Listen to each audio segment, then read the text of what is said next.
Now let's talk about the different types of losses in solar cells. A loss in a solar cell is referred to loss of photon energy. It may be either partial or full, which due to some reason is not able to deliver an electron out of a solar cell. So what is a loss? The loss in solar cell is nothing but the loss in the number of photons. Even when they are striking the solar cell, some of the photons are lost. And why they have been lost and how they will be lost, all those things we will see in the couple of minutes. So there are two different types of basic losses. So the losses in a solar cell are classified into two different sections. The first one is the fundamental losses. The second one is the technological losses. The fundamental losses are those losses which are limited by the material properties. That is, these losses cannot be avoided above their fundamental limits, because it is the property of a material that we cannot change the property of a material, and thereby the losses are limited by the material properties and they cannot be decreased below their fundamental limits. The second category of losses are technological losses. These are the losses which are limited by the cell processing capabilities, that is the fabrication techniques. These losses can be avoided by using appropriate fabricating technologies. So you can see it here, there are different types of losses in a solar cell. They are fundamental losses and technological losses. The fundamental losses are loss due to low energy photons, loss due to high energy photons, voltage loss, as well as fill factor loss. And the losses and the technological losses are further classified into two groups. One is the optical losses and the other one is the electrical losses. Electrical losses are nothing but the ohmic losses and recombination losses, whereas the optical losses are nothing but loss due to reflection, loss due to shadowing, and loss due to non-absorption. All these are the different types of losses which we are going to see, the fundamental losses in a solar cell. The first one is loss of low energy photons. As I already told you, let's take an example.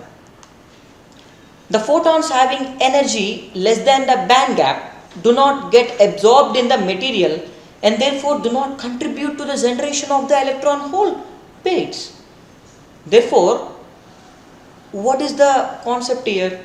It's simple. You have a material having a band gap 2 electron volts, right? If you have the photons which are having energy less than 2 electron volts, even though they fall on the solar panel, they cannot able to move an electron from valency band to conduction band in a solar cell, and thereby they are lost. That is loss due to low energy of photons. So this loss can be referred to as a transmission loss, and it accounts to 23% of the total losses in a single junction solar cell. This loss due to low energy of photons is otherwise called as transmission loss, and it is almost 23% for a single junction solar cells. And the second loss is a loss due to excess energy of photons.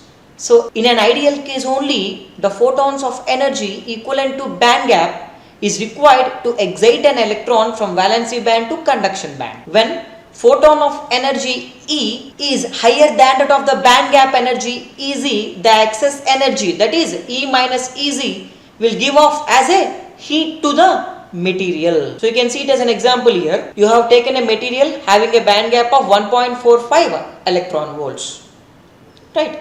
And then the photon which is falling on that solar panel is 3.45 electron volts. So 1.45 electron volts is itself enough to move an electron from valency band to conduction band and to create a electron hole pair. But you have 3.45 electron volts. So what is the excess energy? E minus Eg, that is 3.45 minus 1.45, which will be 2 electron volts. This 2 electron volts is an excess energy, and this excess energy will be dissipated in the form of heat. So this loss is referred to as thermalization loss, and it accounts to 33% for a single junction solar cell. The loss due to low energy of photons is called transmission loss, and it accounts to only 23%, whereas the loss due to excess energy of photons is called the thermalization loss, and it accounts to 33% in a single junction solar cell. The third loss is a voltage loss. What is a voltage loss? This occurs due to unavoidable intrinsic recombination. So how much effect you will make to separate the electrons and holes across the junction, there are still some unavoidable recombinations happens inside a solar cell, and because of these unavoidable intrinsic recombinations, we will get a decrease in the performance of a solar cell. So the voltage corresponds to the band gap of a material is obtained by dividing the band gap by charge. That is, V band gap is nothing but band gap energy by charge of an electron. This is referred to as band gap voltage. So the actual voltage obtained from the solar cell is VOC.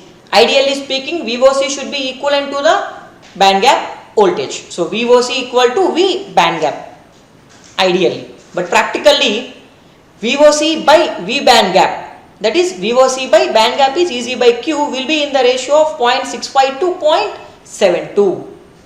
What is the meaning of it? Ideally, VOC should be same as that of the band gap voltage, but practically speaking, the VOC will be less compared to the band gap voltage because of the unwanted or unavoidable intrinsic recombinations. The loss of around 35% band gap voltage, which shows that there is a unavoidable intrinsic recombinations of about 35% in a solar cell.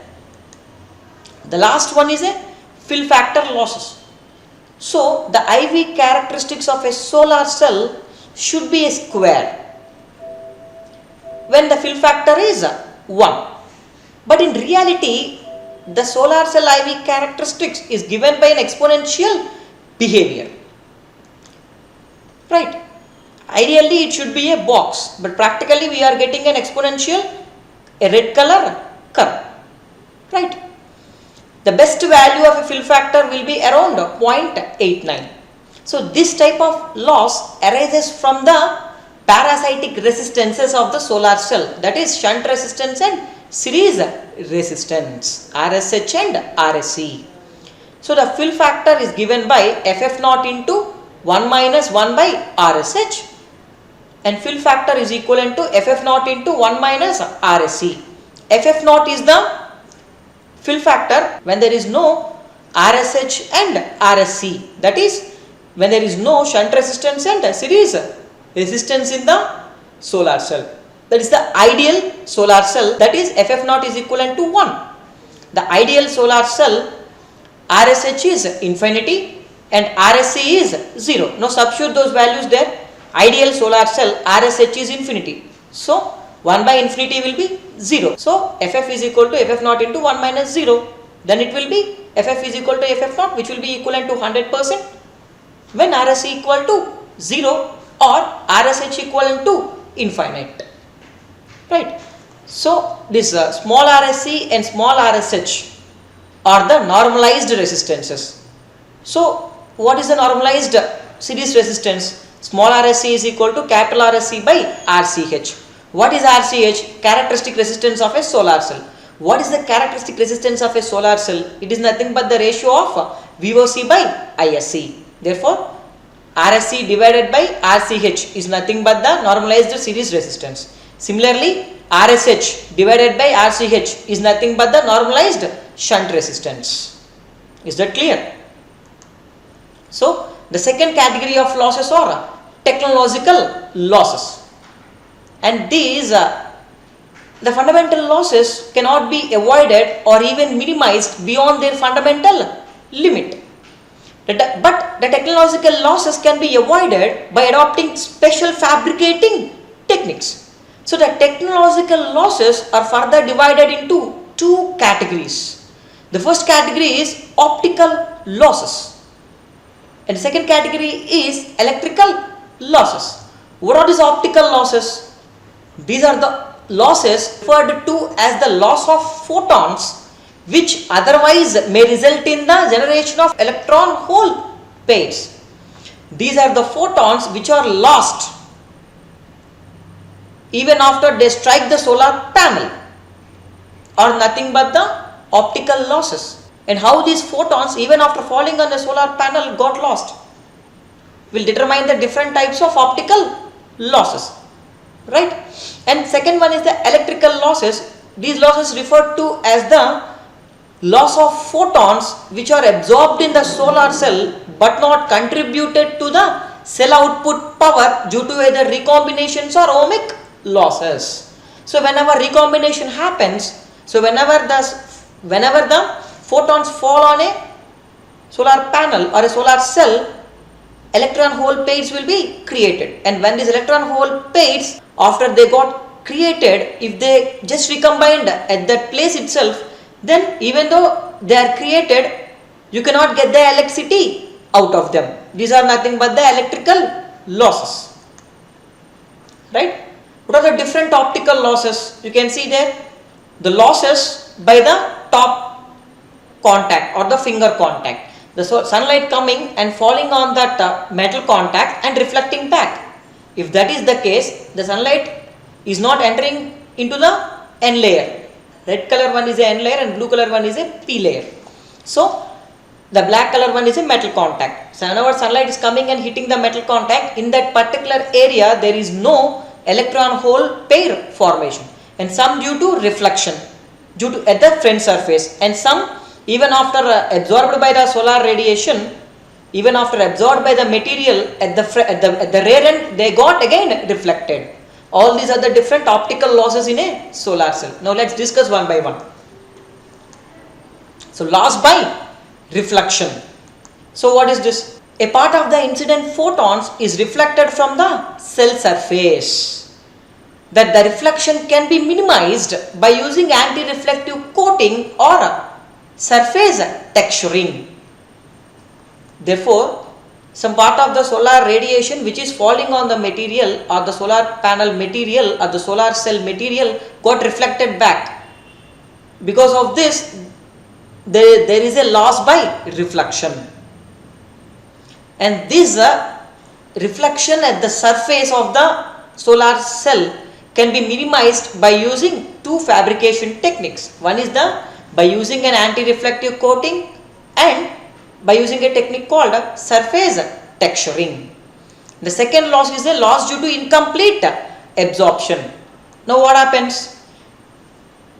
It refers to the loss of photons which have enough energy to get absorbed in the solar cell but do not get absorbed in the cell due to limited solar cell thickness.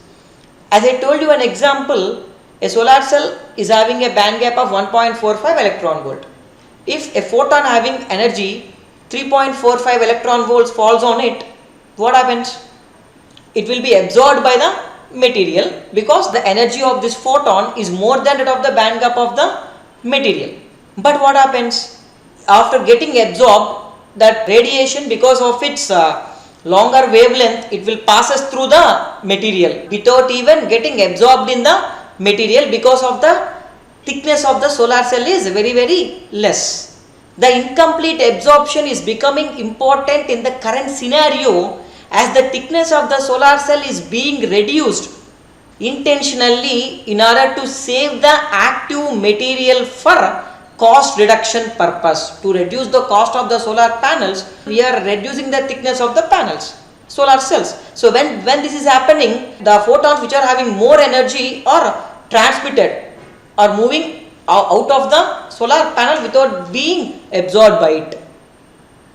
Right. So this type of losses can be minimized by having an appropriate scheme called light trapping scheme. Because we are using a very, very thin layers, we have to go for a technique called light trapping scheme in order to get the maximum benefit out of that. The third loss is a loss due to metal coverage. As I already told you, the metal contact of a finger on the front side of a solar cell absorbs some light which can be up to 10%. Now what can we do? Solar energy is falling on a solar cell, but there is a metal contact. In that the area below the metal contact will not expose to sunlight, because the sunlight falling on the metal contact get reflected back into the space. Now what to do? In order to avoid that, in order to minimize that loss, we need to use a transparent contact, and the transparent contact can absorb the solar radiation which is falling on the metal contact, and it will be absorbed by the material beneath it. Thereby this transparent contact will do two purposes. One is it acts like a metal contact for collection of electricity, and second one is it will absorb the sunlight falling on it and it transfers that to the material which is beneath it. The fourth technological loss is a recombination loss. So not all the generated electron hole pairs contributed to the solar cell current and voltage due to recombinations. The recombination could occur in the bulk of the material or at the surface. So this type of recombination can be minimized by appropriate surface and bulk passivation techniques. If recombination is happening at the surface, we use a technique called surface passivation technique. If recombination occurring in a bulk of a material, we'll call that technique as bulk passivation technique. And these two techniques are utilized or used to reduce the recombination losses.